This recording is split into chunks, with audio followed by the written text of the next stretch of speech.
ప్రజలారా, నేను మీ అందరితో ఒక విషయం గురించి మాట్లాడాలనుకుంటున్నాను. మీరు మీ ఫైనాన్సెస్ గురించి, ఫైనాన్షియల్ ప్లానింగ్ గురించి అసలు ఆలోచిస్తున్నారా? ఆలోచిస్తున్నట్లయితే మీరు తీసుకుంటున్న స్టెప్స్ ఏంటి? తీసుకుంటున్న జాగ్రత్తలు ఏంటి? అసలు దాని గురించి మీకు అవగాహన ఉందా?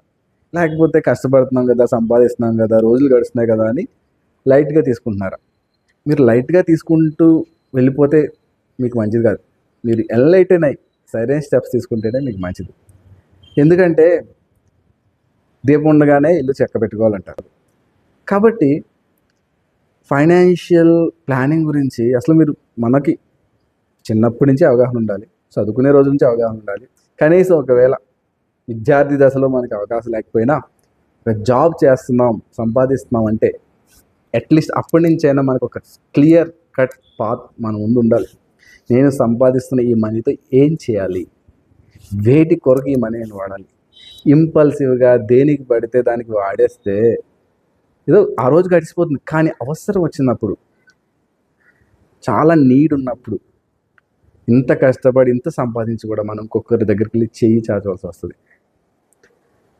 కొన్నిసార్లు మనం అడిగినా ఇచ్చేవాళ్ళు ఉండరు. లేకపోతే ఎక్కడో ఒక అప్పు చేస్తాం. అప్పు చేసి జీవితం అంతా కూడా అప్పులు తీర్చడానికి పనిచేస్తూ ఉంటాం.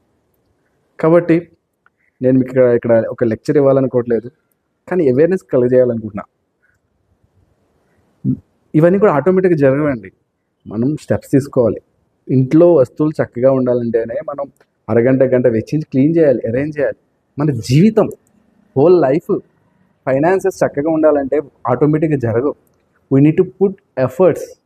మనం వాటికి ఎఫర్ట్స్ పెట్టాలి. దాని గురించి సరైన అవగాహన పెంచుకోవాలి. మనకి ఒక గుడ్ థింగ్ ఏంటంటే చాలా రిసోర్సెస్ అవైలబుల్ ఉన్నాయి మనకు. ఇప్పుడున్న టెక్నాలజికల్లీ అడ్వాన్స్డ్ పరిస్థితుల్లో మనకి ఎన్నో టూల్స్ అవైలబుల్ ఉన్నాయి. కాబట్టి థింక్ అబౌట్ దీస్ థింగ్స్. వీటి గురించి ఆలోచించండి. ఇప్పుడు వరకు ఒకవేళ ఆలోచించకపోతే ఇప్పటి నుంచి అయినా కూడా start learning about personal finance. నేను ఎస్పెషల్లీ ఫ్యామిలీస్తో మాట్లాడుతున్నా, ఇండివిజువల్స్తో మాట్లాడుతున్నా. పర్సనల్ ఫైనాన్స్ గురించి నేర్చుకోండి.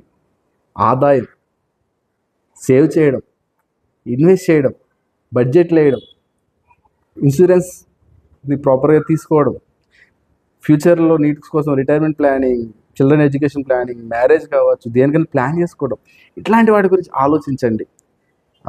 వాటి ద్వారా మేలు పొందండి. Thank you.